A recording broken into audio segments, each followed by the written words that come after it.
All right, so we're about Adobe Photoshop. Now, we'll be using some different Adobe Photoshop demos throughout this semester, but we're going to talk about the basics of Adobe Photoshop. Now, your Adobe Photoshop workspace is going to look a little different than mine because I have mine in a certain format how I like it. It's how I like to work. You can always go to Window, Workspace, Essentials, Default, or Play Around. So up top, up here is your menu bar with all of your information of your file, new, etc.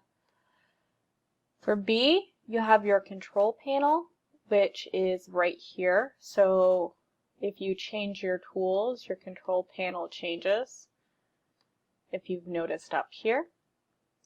C is your document window. So that is this space right here is your document window. D is your tools panel, which is here. There's your tools panel. If you click the dot, dot, dot, you should have access to more tools. It wants me to edit toolbar, but you can play around with that if yours looks a little more different than mine. Your layers panel is on the right, which is right here. So if you have additional layers, it's where it will be. And then your adjustment layers is actually nested right here. So when you click on it, it pops up. You can also sort of adjust things here, keep it open for more. So you can also pull things out and pull things in to get comfortable with sort of the workspace. I'm going to go back. Okay, and we also have some other stuff here. We have our history, so you can see everything that you've done and kind of step back. If you have actions, you can play them there, which is a little bit more advanced. Properties, your brush panels, your character panel, and your paragraph panel. We're not going to play with the panels too much in this class, but that's where they're located. I have colors here, and I also have swatches. Also have a few saved swatches of colors that I use often, so use that one.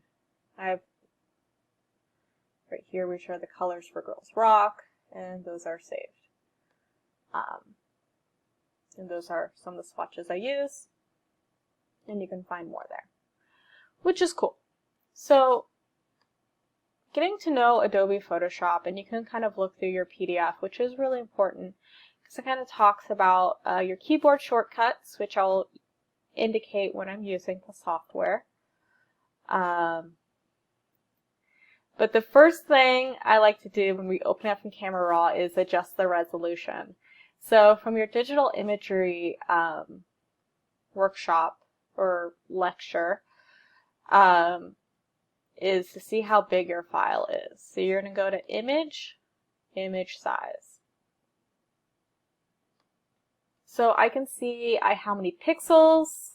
I can do this drop down and change to inches.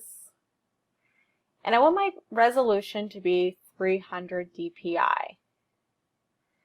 So if we look at this example, and actually ignore what I'm doing. I'm not doing anything. Okay.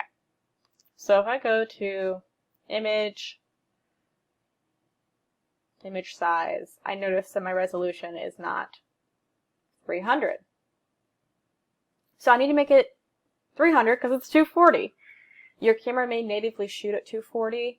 It may natively shoot at 720 or something higher, but you always want your resolution to kind of be standard across the board. So I always like everything to be 300 if I'm going to print, and then should I need it to be 72 or anything down the line, I adjust it for that. But I always start with 300. So I'm going to make sure resample is unchecked, and I'm going to type 300. What I'm doing here is just we're reordering the pixels. So if we refer back to your digital imagery lecture, we talked about how many pixels are physically in an inch. So if you have 72, in 1 inch, you only have 72 pixels on either the width or the height. So think of how many, when you say, you got like a 4x6 room.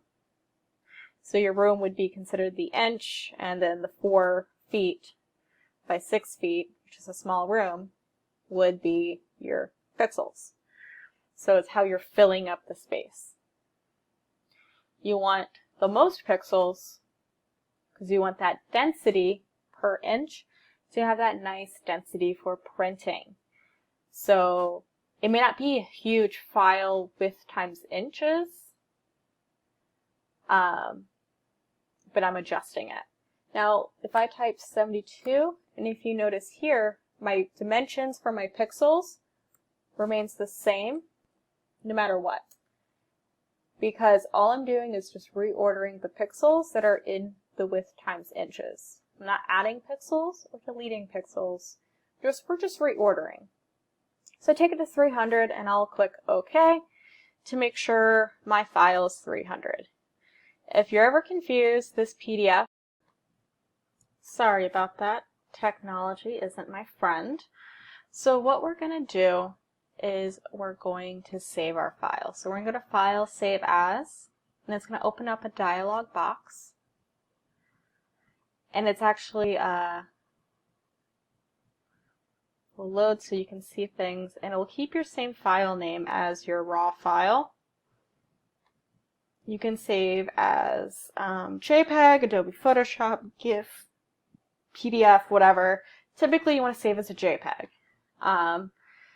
when you're finally done. If you're still editing it, you'll save as a PSD, which is a Photoshop document, and that'll preserve your layers. We are just going to be submitting this as JPEG because that's what the assignment's asking us, so we're just going to save as JPEG. The next dialog box will pop up. Your settings should be like mine, just make it a large file, quality 12, baseline standard, and click OK.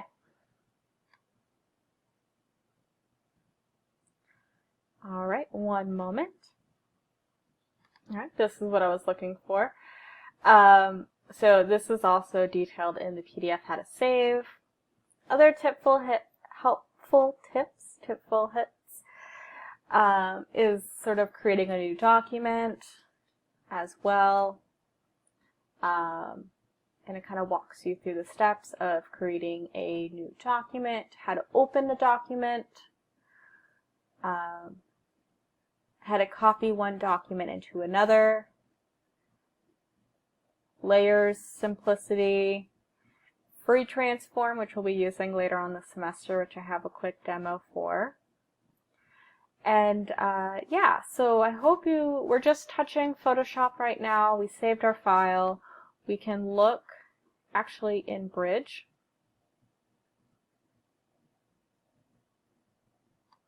In our same folder. And here's our file. If I press the space bar, I can view it. It looks great. And I can submit that for the assignment. So what you're going to do is you're going to create, you're going to listen. We're going to read the submission guidelines.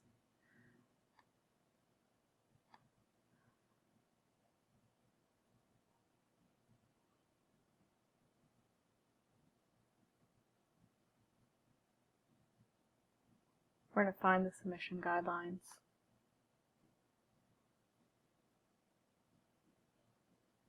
Alright, so here's your submission guidelines. Typically they're in their own PDF, but they're not this time.